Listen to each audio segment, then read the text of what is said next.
Pelo sinal da Santa Cruz, livrai-nos Deus nosso Senhor dos nossos inimigos. Em nome do Pai, do Filho e do Espírito Santo. Amém. Primeira carta de São Pedro, capítulo 3, versículos do 8 ao 12. Se você quiser acompanhar na sua Bíblia, repito para você onde está esta passagem. Primeira carta de São Pedro, capítulo 3, versículos do 8 ao 12. Diz assim a palavra de Deus: Finalmente, sede todos unânimes, compassivos, fraternos, misericordiosos e humildes. Não pagueis o mal com o mal, nem ofensa com ofensa. Ao contrário, abençoai, porque para isto fostes chamados, para serdes herdeiros da bênção. De fato, quem quer amar a vida e ver dias felizes, guarde a sua língua do mal e seus lábios de falar mentira. Afaste-se do mal e faça o bem. Busque a paz e vá ao seu encalço, pois os olhos do Senhor estão sobre os justos e seus ouvidos atentos à sua prece, mas a face do Senhor volta-se contra os malfeitores. Palavra do Senhor. Graças a Deus. Graças a Deus. E depois de ter dito tantas coisas, São Pedro conclui fazendo um resumo, não é? Ele conclui condensando os ensinamentos. Então, se você guarda o que está neste trechinho, você praticamente guardou tudo o que foi dito nos versículos anteriores, nos capítulos anteriores. E olha o que ele diz: por fim, depois de tudo que foi dito, sede todos unânimes. O que é você ser unânime? É ter o mesmo ânimo. É o mesmo ânimo que o seu irmão, o mesmo ânimo que o seu colega, o mesmo ânimo que o seu esposo, que a sua esposa. Ser animado como seus pais, que eles sejam animados, né? Ser animado com seus filhos, até inclusive deixar de nos indispormos com o ânimo dos outros, porque tem gente que fica indisposto com o outro que está animado, porque uma pessoa animada trabalha e dá trabalho, né? Então o risco da gente começar a achar ruim aquela pessoa sempre alegre, sempre bem disposta, sempre puxando todo mundo, né? Uma pessoa animada nos desinstala, não é? Uma pessoa animada desinstala os outros. Eu vejo lá em casa, a minha esposa, ela é sempre animada. E uma pessoa animada não para. E às vezes até irrita, porque não deixa a gente sossegado, né? Que toda hora está fazendo alguma coisa. Mas tira esta pessoa da casa e você vai ver o que acontece. A casa fica sem alma. Porque quando a palavra diz aqui unânimes, ser unânime é ter um só ânimo, mas é também ter uma só alma. O que é uma pessoa animada? É uma pessoa cheia de alma, cheia de vida. E olha, pode ser que tirando lá de casa um ou outro, pode ser não, a casa sente. Mas se tira a Rose de lá, a casa fica sem alma, né? Por causa de todo o seu dinamismo, seu carinho sempre cuidador. Mas desinstala, põe todo mundo para andar. Então tenha uma só alma, tenha um só ânimo, a mesma vida no Senhor. Não é ter a mesma vida fazendo tudo igualzinho, as mesmas coisas. Não, é tendo a mesma vida no Senhor. É ser animado pela mesma fonte de vida que é Deus. É ser compassivo, Quem é a pessoa compassiva? É aquela que se coloca no lugar da outra. Foi o que nós acabamos de escutar nos testemunhos que nós ouvimos. Foi um profundo sentimento de compaixão. A mãe que se colocou no lugar da filha, do filho, e depois a filha que se colocou no lugar da mãe. Troca de lugar com a outra pessoa e entende. A mãe que entendeu que o filho a rejeitava porque ela não queria, mas acabou rejeitando esse filho no ventre. E entendeu o que ele viveu no momento em que trocou de lugar com ele. Foi a filha que percebeu, colocando-se no lugar da pessoa do testemunho, percebeu o que tinha acontecido com ela e liberou o perdão naquele momento, porque entendeu o que a mãe viveu. Sabe, compaixão é a gente se colocar no lugar da outra pessoa. Você que está se desentendendo com alguém, você quer entender esta pessoa? Troca de lugar com ela. Você não está dando conta de entender sua esposa, amigo? Troca de lugar com ela. O momento em que ela acorda, as responsabilidades que estão com ela, as situações que a incomodam, os medos que ela tem, as exigências da vida, os cuidados com as crianças, as tarefas domésticas. Muitas esposas trabalham fora e ainda tem que dar conta de casa. Cansa. Olha, grande parte do que nós vivemos de dificuldade nos nossos relacionamentos estão intimamente ligadas ao cansaço. A gente vive cansado porque se ocupa de muitas coisas desnecessárias que levam embora o tempo da gente, levam embora as nossas energias, mas além das coisas desnecessárias tem as coisas necessárias. Quando você soma tudo isso num pacote, olha o cansaço aí. Quanta gente termina o seu dia com aquela sensação de que não viveu, porque estava ocupado de muitas coisas. Era um serviço atrás do outro, o dia voou e você nem viu. E aí você chega já ao final desse dia cansado, mas em vez de descansar, o que você faz? Eu não tive um tempo para mim, agora eu quero um tempo para mim. E esse tempo vai aonde? Vai na frente da televisão, vai no smartphone. E ali, quando você percebe, foram 2, 3 horas que você poderia estar descansando e a mente ali ocupada. Se isso acontecesse uma outra vez, dá para tolerar. Mas essa é a nossa rotina de todos os dias.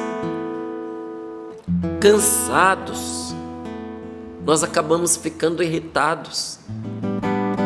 Troca então de lugar com a pessoa. Troca de lugar com seu filho. Procure se lembrar, quando você tinha a mesma idade, as coisas que você enfrentou, as coisas que você passou. Porque para um rapaz de 12, 13, para uma moça de 14 anos, gente, as coisas não têm o mesmo peso que tem para nós adultos. Tudo para um rapaz, para uma moça de 12, 13, 14 anos é grande demais. Não é? Você chega para um garoto de 14 anos, 15, e pergunta: quanto tempo faz isso? Nossa, faz tempo demais. Ixi, já faz muito tempo, faz uns 3 anos. O que é 3 anos para gente que tem 49, 48, 50 anos? 3 anos para a gente é ontem, para eles é um quarto da vida. E a gente se esquece disso.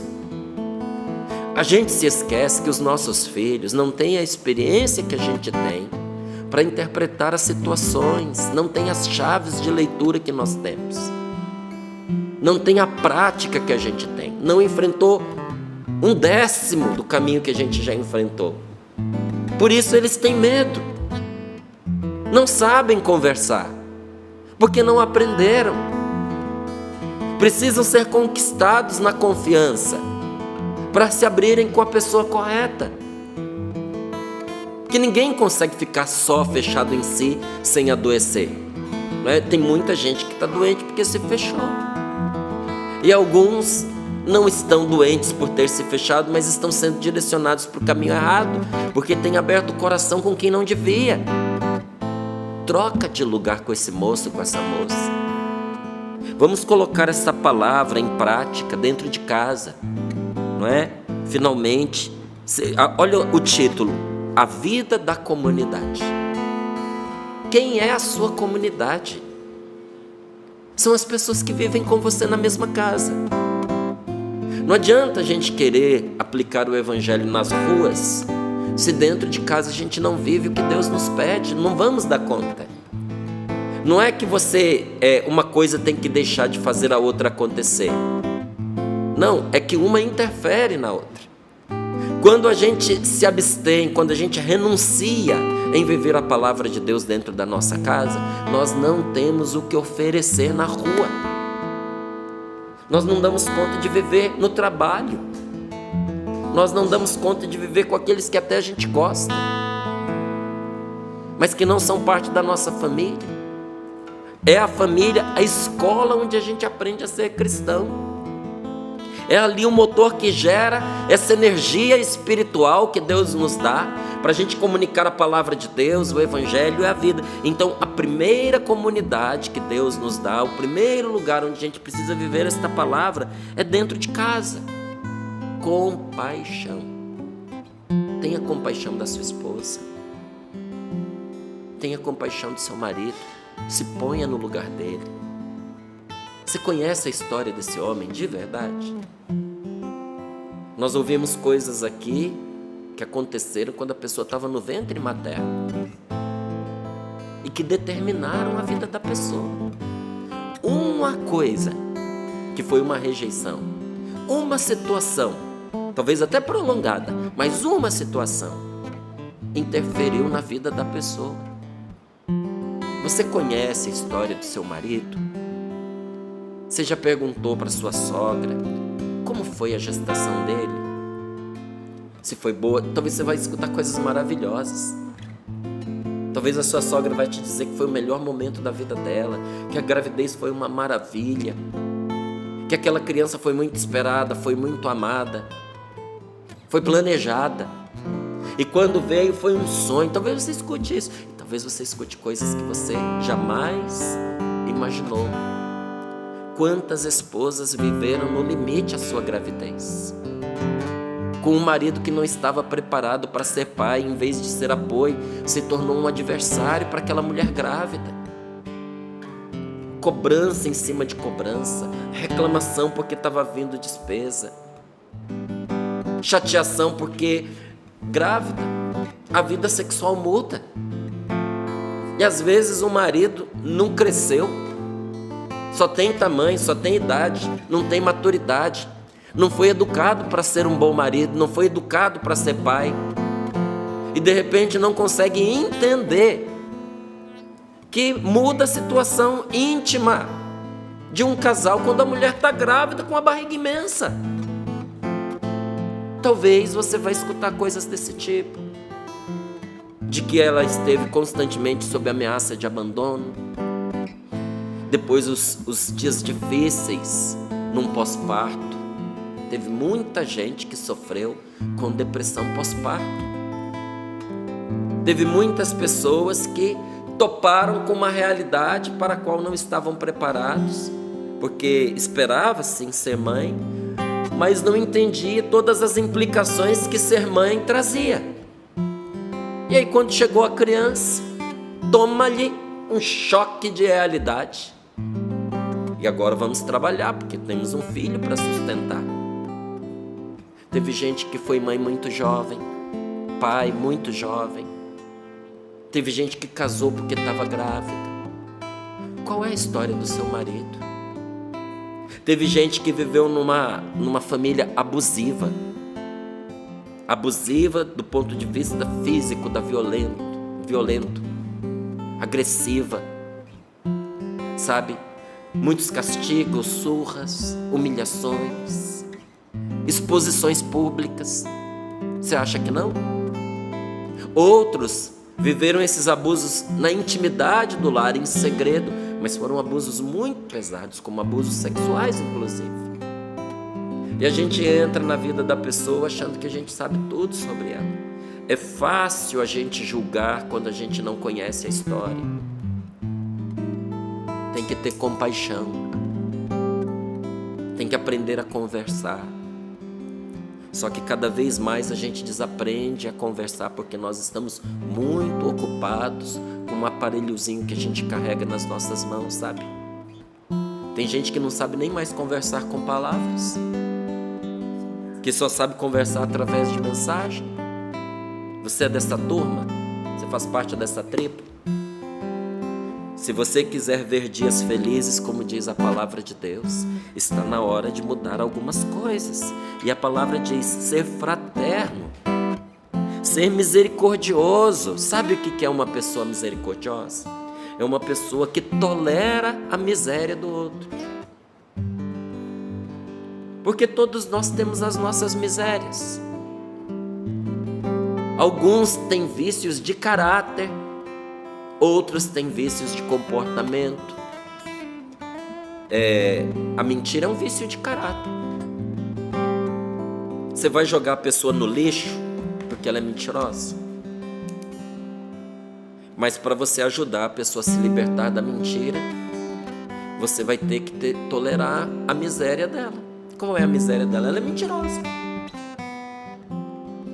Tem muitos pais que convivem com filhos que carregam misérias, como um vício de promiscuidade, um vício de pornografia.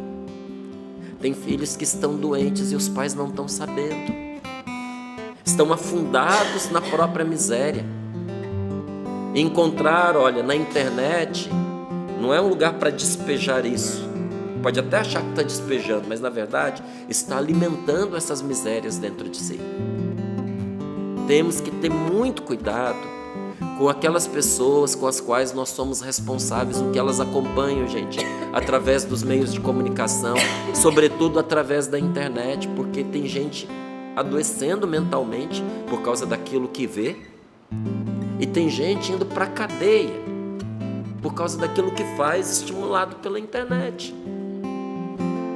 E essas pessoas que vivem essas realidades são filhos de alguém, de um pai, de uma mãe, não é? Então,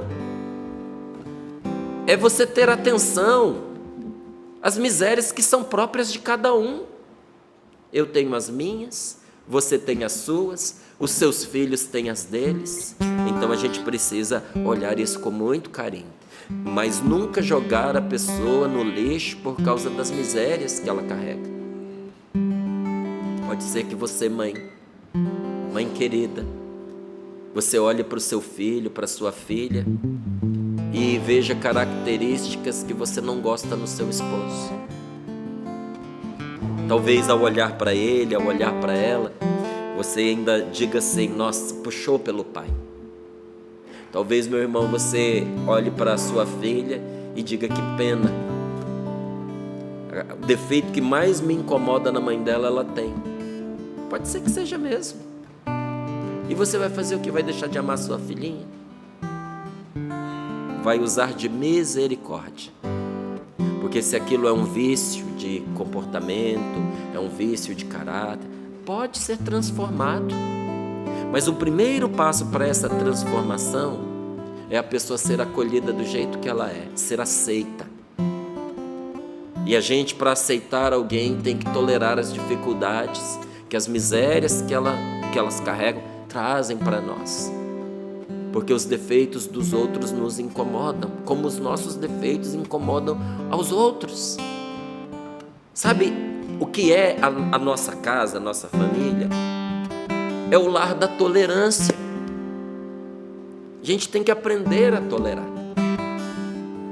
Estamos numa sociedade que levanta bandeiras de tolerância, faz propaganda de tolerância. Nunca vivemos numa sociedade tão intolerante quanto a nossa.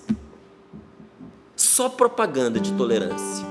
Todo mundo levantando uma bandeira. Mas a pessoa só ama quem abraça a bandeira dela.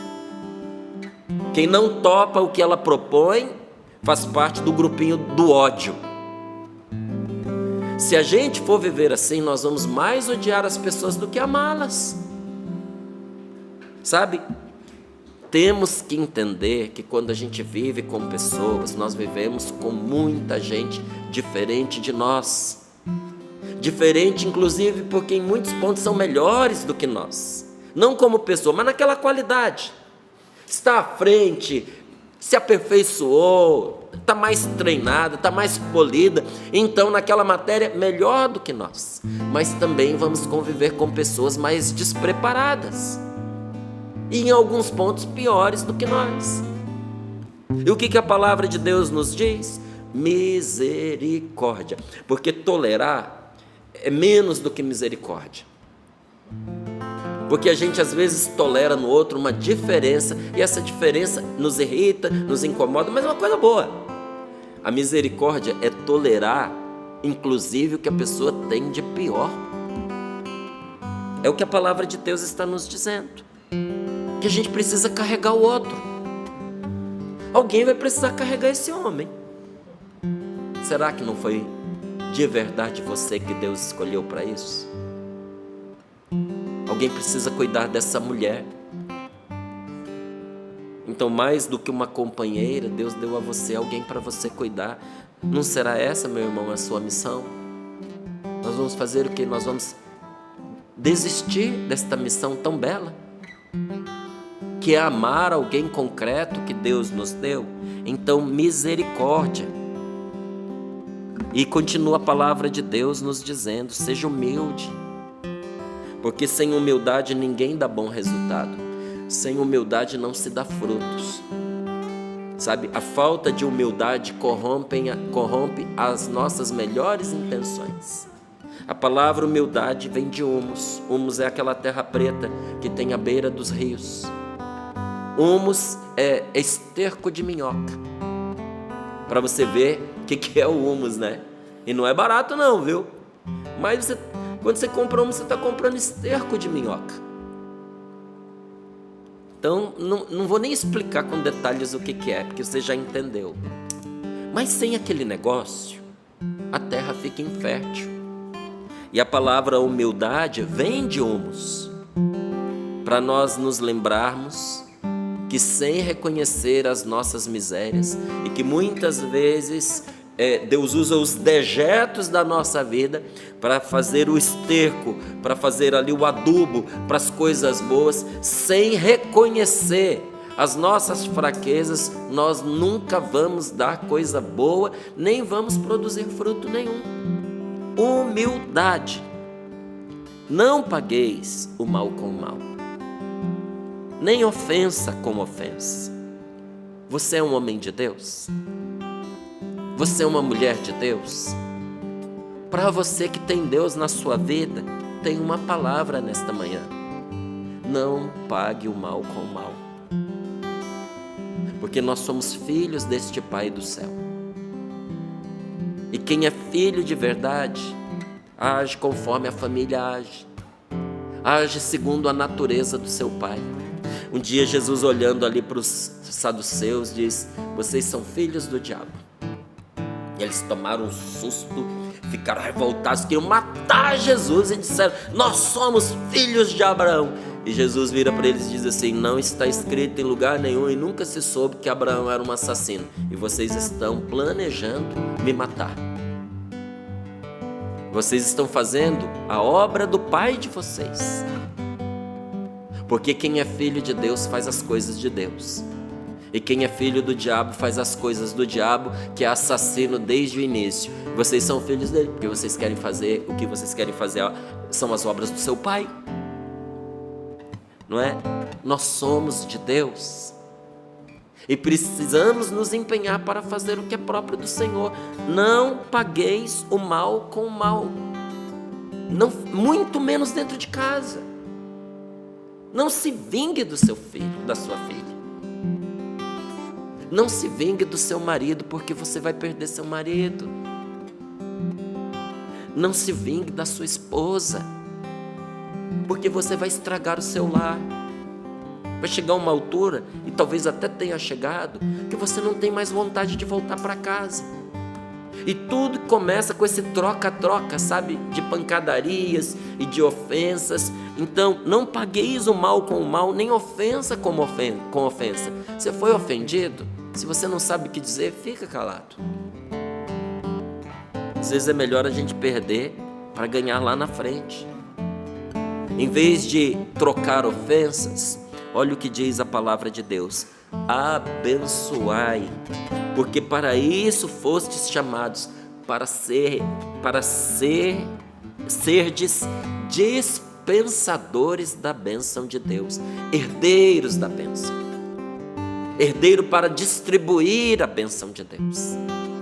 Os evangélicos, eles têm uma maneira muito bonita de entender esta palavra bênção, que não se reduz a simples palavras, porque nós sabemos que bênção é de bem dizer, é de abençoar, é de falar bem, mas muitas vezes eu já vi isso pessoalmente acontecer, uma pessoa evangélica chegar para outra, entregar às vezes o envelopinho e dizer: eu vim deixar essa bênção para você, porque a pessoa estava precisando, a pessoa tinha uma necessidade. Então não era uma bênção que se reduzia a palavras, mas era ser uma bênção para a vida daquela pessoa, naquilo que ela estava precisando.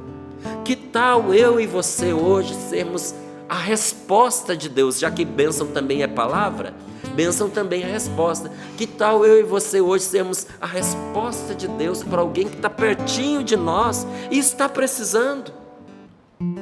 Porque foi para abençoar que o Senhor nos chamou, e não para pagar o mal com o mal, nem ofensa com ofensa. E aí, Pedro nos diz que esse é o segredo da felicidade. Esses dias eu estava vendo lá uma piada, mas tem tudo a ver com a verdade. Diz que o discípulo chegou para o mestre e disse assim: mestre, qual é o segredo da felicidade? E o mestre olhou para ele e disse: não discutir com pessoas idiotas.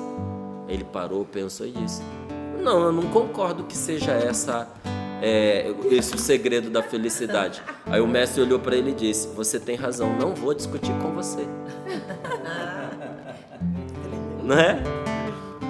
Qual é o segredo da felicidade? Você não gastar a sua vida com aquilo que não se deve. Não ficar brigando com quem só gosta de brigar. De fato, quem quer amar a vida e ver dias felizes, você quer amar a vida? Você quer ver dias felizes? Guarde a sua língua do mal. Use a sua língua só para abençoar. Pare de murmurar, pare de fofocar. Tudo que for mal, o que se faz com a língua, tira fora. Não é? Guarde os seus lábios de falar mentira. Afaste-se do mal e faça o bem. Busque a paz e vá ao encalço dela. Persiga a paz. Não é só buscar superficialmente, não. É ser construtor da paz, é ser artífice da paz. É você reconciliar o seu filho com o pai dele. Porque se o seu filho não acertar os ponteiros com o pai dele, seu filho nunca vai ser um homem de verdade. Vai ser um homem mutilado. Vai faltar algo nele para ser um homem, vai ser sempre um meninão, um garotão, um bobalhão. Se você ama o seu filho, você vai precisar ajudar ele a fazer as pazes com o pai. Ainda que você não goste do pai dele, ainda que você esteja separada do pai dele. Porque talvez você não consiga mais amar esse homem como esposa. Mas ainda assim você pode, minha querida, amar este homem como um irmão em Cristo, como um filho de Deus, e ajudar o filho dele a respeitá-lo como pai. Porque você não está fazendo um bem somente ao seu ex-marido ou marido, mas você está fazendo um bem ao seu filho. É construir a paz entre você e a sua filha. Olha, dentro de casa, todos nós devemos ser artífices. Artífice é aquela pessoa que constrói com arte. Artífice da paz, todos podemos. Mas eu preciso te dizer que poucas pessoas conseguem construir a paz tão bem quanto uma mãe de família. Quando o pai de família se determina isso, olha, nota 1000, ele faz com eficácia. Mas em geral as mulheres são mais perceptivas, são mais sensíveis e são melhores em relacionamento quando querem. É preciso querer. E quando uma mulher se determina por reconciliar a sua família, ela consegue. Pela oração e por construir a paz dentro de casa. Que bela e abençoada missão se você topar abraçar esta vontade de Deus para a sua vida hoje. E eu lhe digo, a recompensa virá. Você vai passar a amar a vida como antes você não estava dando conta. E você vai ver dias felizes. Dias felizes virão. Geralmente nós reagimos de acordo com o estímulo que nós recebemos. Se a gente é provocado positivamente, a gente responde positivamente. Se a gente é provocado negativamente, nós respondemos negativamente. Já está ligado no piloto automático. Nós já temos o piloto automático ativado para atuar olho por olho e dente por dente. O que é que você quer provocar dentro de casa? Porque se a gente só semear coisa ruim, a gente vai provocar coisa ruim. Mas se a gente semear só coisa boa, coisas boas brotarão dentro do lar da gente. A nossa casa vai ser o melhor lugar deste mundo para a gente viver. Então Jesus nos diz, para a gente quebrar esse circuito vicioso e mortal, de pagar o mal com o mal, de pagar ofensa com ofensa. São Pedro ensina para nós aqui o único caminho para a gente conseguir isso, para a gente quebrar o ciclo do mal na vida da gente, para a gente quebrar o ciclo da maldição, do desamor. Como é que a gente quebra esse ciclo? Vence o mal com o bem. Faz o bem. Se você quer amar a vida e ver dias felizes, seja uma bênção, herdeiro da bênção e distribuidor da bênção. Afaste-se do mal e faça o bem. Quando o Evangelho nos propõe dar a outra face, de nenhuma maneira a palavra de Deus quer que nós sejamos eternas vítimas, porque tem gente que pensa isso. Tem gente que tem até repulsa desta palavra. Imagina que eu, depois de ter sofrido tanto na vida, eu ainda vou dar a outra face. Não, mas a palavra de Deus não está nos mandando que a gente seja eternas vítimas. Se você for sempre dar as suas bochechas para poder apanhar, só vai poder fazer isso 2 vezes, só tem 2, não é? Vai acabar ficando sem elas. Mas o que a palavra de Deus está nos dizendo? Ela simplesmente quer que nós saibamos como romper com o círculo mortal da violência. É isso que a palavra de Deus está nos dizendo. Alguém tem que romper. E se você está convivendo com pessoas que muitas vezes você diz, Márcia, essa palavra aqui foi bom escutar, mas nem é para mim, é para outra pessoa. A gente sempre pensa assim, né? Que tem alguém que precisa da palavra mais do que a gente. Só que foi a gente que Deus escolheu para ouvir. Algum motivo deve ter. Mas ainda que a gente pense isso, né? Que as pessoas são irracionais, que as pessoas são mentirosas, que as pessoas são imprudentes, que você errou em confiar em viver a sua vida ao lado desta pessoa, porque ela não pensa, porque ela mente, porque ela só faz besteira. Perdoe-a mesmo assim. É isso que a palavra de Deus está nos dizendo. Se você for uma pessoa boa, não vai faltar gente para acusar você de ter intenções egoístas, de ter segundas intenções, de dizer que você está fazendo porque você quer algo em troca. Porque quem é maldoso vê maldade em tudo, até nas boas intenções que a gente tem. E aí? Seja bondoso a si mesmo. E se você fizer bem as coisas, você pode ficar tranquilo que esta palavra ela vai se cumprir na sua vida. Você vai passar a amar tudo que você faz. Você vai passar a amar as pessoas que Deus vai fazer que se acheguem a você. E você vai ver dias felizes. Em outras palavras, você vai ter sucesso. E quando você tiver sucesso, sabe o que vai acontecer com você? Você vai ganhar falsos amigos e inimigos verdadeiros. Porque quem é bem sucedido, gente, tem sempre uma cota de falsos amigos e tem um punhado de inimigos verdadeiros. Se a pessoa tiver êxito na vida, sucesso, esse é um dos preços a se pagar. Tá certo, Márcio? O que você me diz? Seja exitoso a si mesmo, tenha sucesso a si mesmo, não deixe de se realizar por causa do mal que virá de outras pessoas. Se você for uma pessoa franca, se você for uma pessoa sincera, as pessoas podem lhe enganar, porque usam da sua verdade, da sua transparência contra você. Não se corrompa, não. Confie mais em Deus do que no que as pessoas vão fazer com a sua bondade, com a sua sinceridade, e seja sincero a si mesmo. Se o que lhe custa anos para você construir, alguém pode tirar de você de uma hora para outra, alguém pode destruir numa noite aquilo que você demorou muitos anos para construir, uma boa reputação, não é? Uma solidez financeira. Se você olha para esses tempos que nós estamos vivendo estranhos e começa a pensar assim, nossa, a gente está numa insegurança econômica muito grande e eu corro o risco de perder da noite para o dia o fruto do meu trabalho. O que você me aconselha, Márcio? Você não faz o que faz só pelo fruto do seu trabalho, meu irmão. O dinheiro que chega é só uma recompensazinha. O trabalho que a gente faz tem a ver com o bem que a gente realiza. E aqui na Canção Nova a gente sabe bem disso. Porque se a gente trabalhar 1 hora por dia ou 23 horas por dia, o nosso salário é o mesmo, é só o nosso sustento. Nunca teve a ver com aquilo que vem para o nosso bolso.